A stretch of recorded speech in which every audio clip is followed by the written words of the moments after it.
Hi, I'm Pao Franco. I'm the coordinator of Marketing in an International Context, a course offered to bachelor students at Radboud University in the Netherlands. And I have the pleasure here today to introduce and showcase a lot of the amazing work that our students have done this semester as part of our first ever Film Awards. So joining me on this journey is my colleague Olga. Hello, my name is Olga I am a PhD candidate and lecturer in the Marketing Research Group.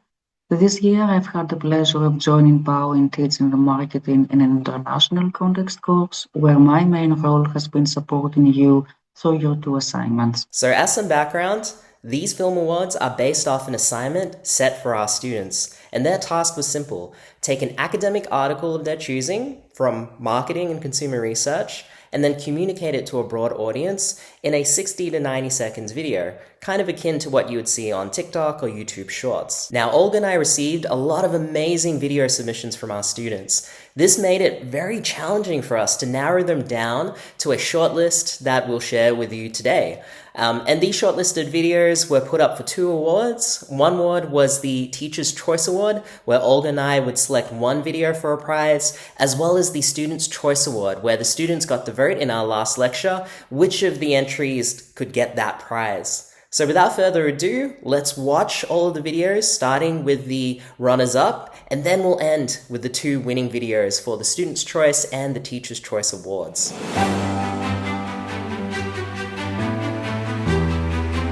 So let's start with one of our 6 runners-up, and yes, that's right, there were 8 videos that were shortlisted. We really had a hard time choosing and narrowing down, but we'll start with Team 5, who looked at the paper by Obiegbu et al. 2019 in the case of Spotify Wrapped.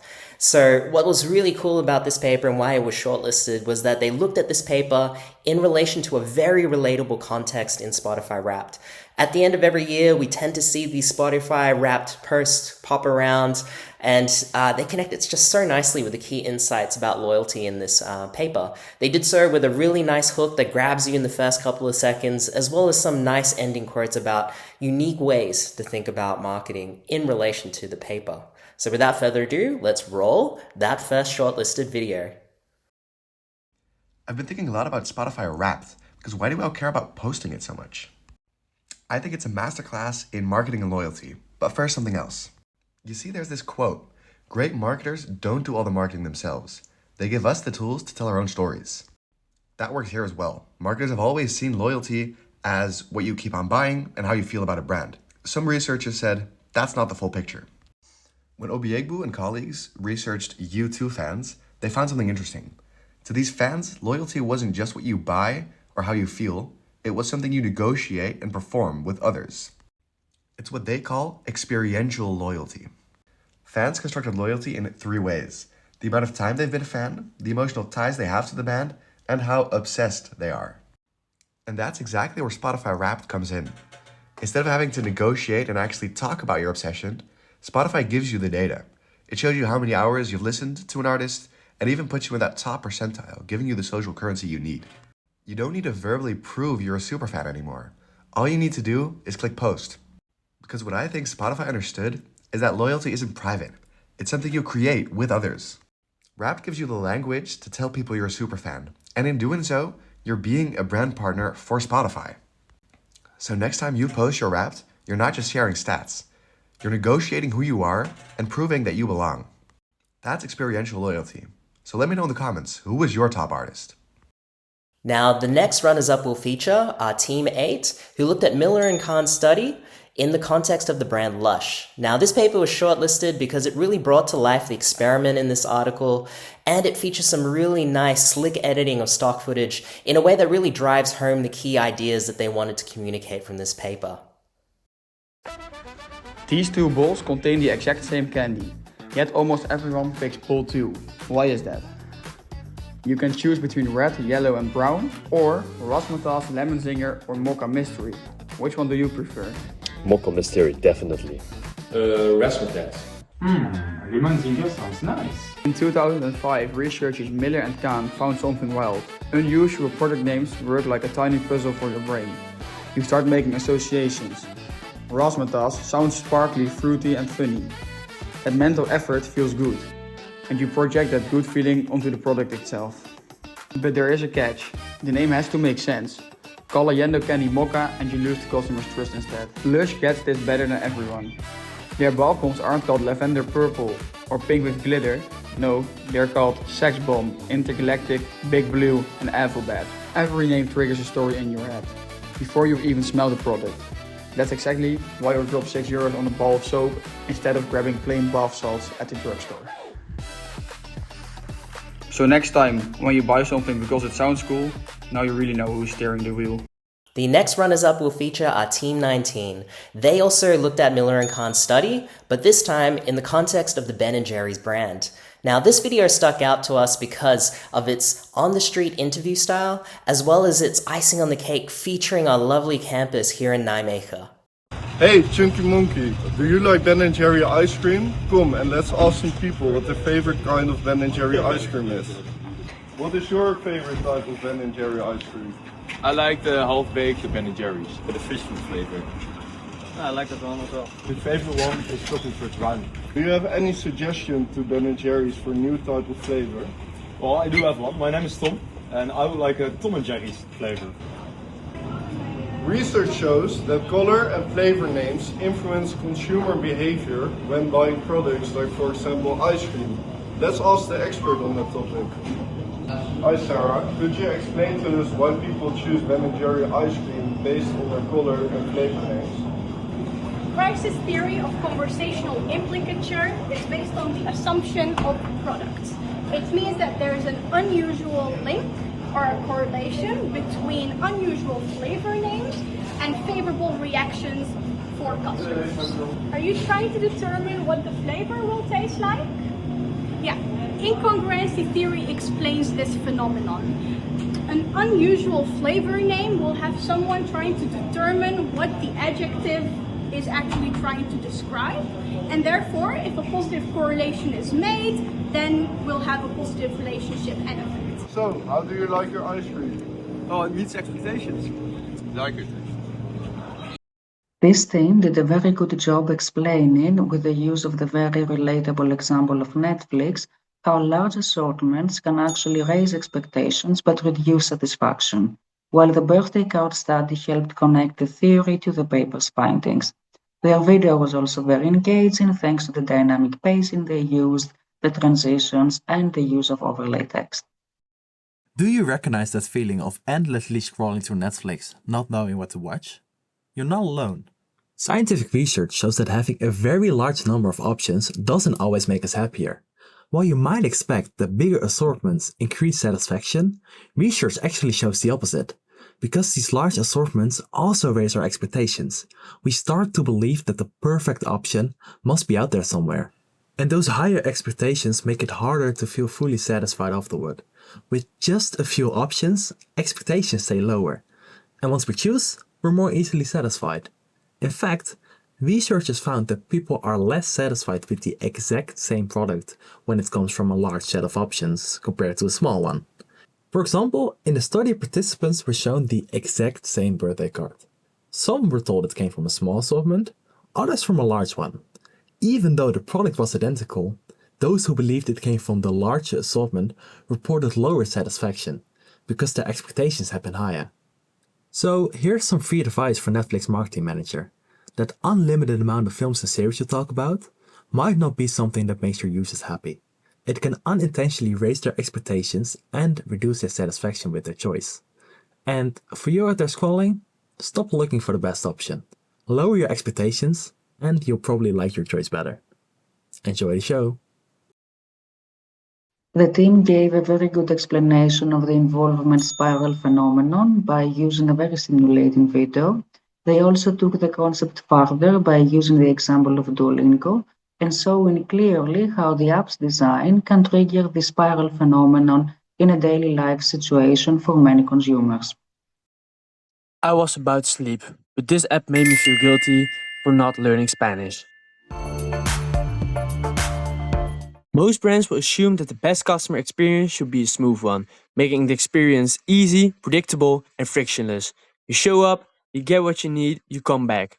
This is known as the loyalty loop.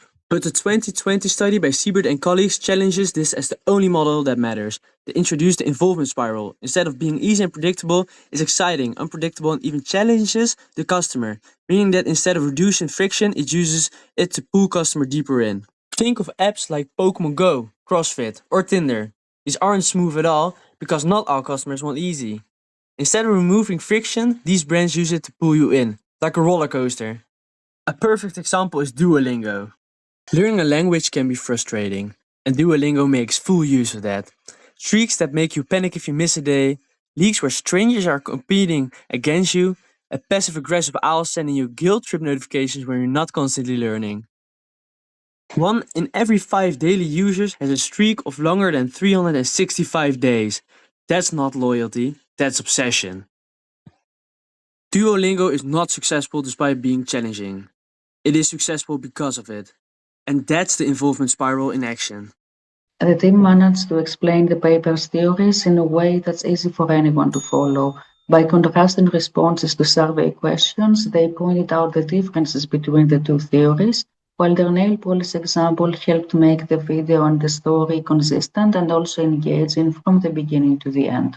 Wat een woordzoeker, Lily? Okay, can I ask you a quick question? Yeah. Which of these 3 names do you think fits best for a nail polish? Wat een woordzoeker, Lily? Okay. Would you like to see the nail polish color? Can you mark which of these names do you think fits this nail polish color the best? I think it's quartz pink. Alright. You would think it was a coincidence that both respondents chose different names. There's actually a very good explanation for this. According to accretion theory, where people have no information at all about the product, they try and make sense of the most random names out of curiosity. If they succeed in doing so, they tend to be even more enthusiastic about the product. That is why the first respondent chose Sugar Daddy, as they not yet seen the actual nail polish color. This is the color. Do you still think it fits? Yeah, it does kinda. The second respondent, however, was shown the product before the name options and chose quartz pink. The incongruity theory explains this by claiming that if information about a product is available, in this case the actual nail polish, people tend to prefer names that sound interesting and somewhat surprising, but still make sense for the actual product. So next time you catch yourself thinking a bit too long about a product name, just remember it's all part of the marketing strategy. And this brings us to the 2 winning teams. The first award is the Teacher's Choice Award, and this award was won by Team 30 for their video on the paper by Roca and Caniford.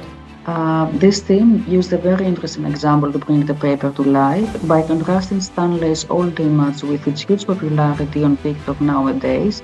They clearly showed how social media and consumers can actually change what a brand stands for. And by bringing in actual TikTok trends and visuals into their video, they communicated this message very effectively.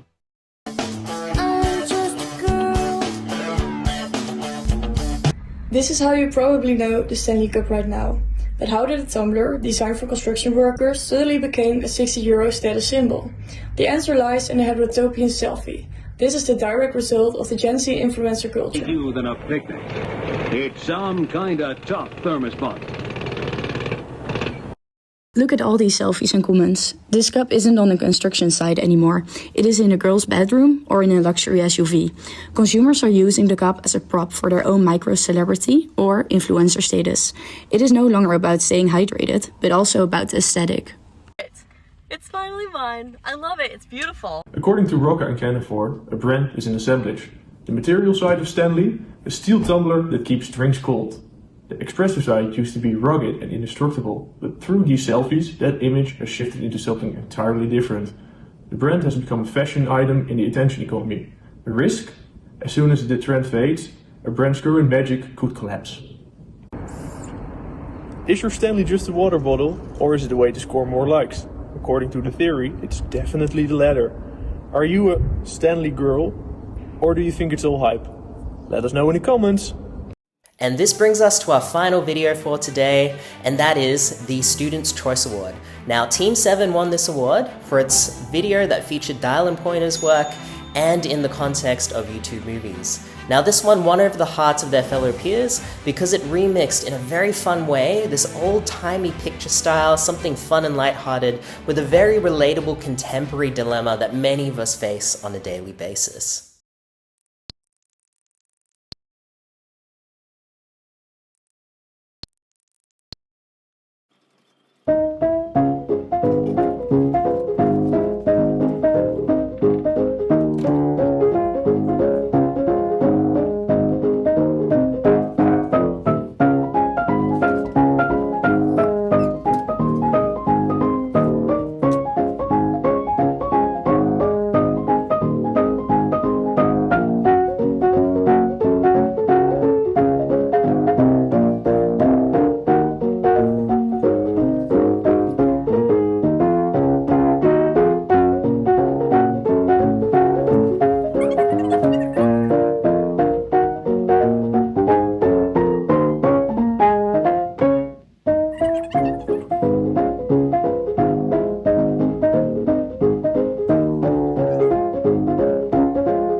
And that's a wrap for the first ever recap video for the first ever Marketing in an International Context Film Awards. So first off, a big congratulations again to all of the finalists and the 2 winning teams.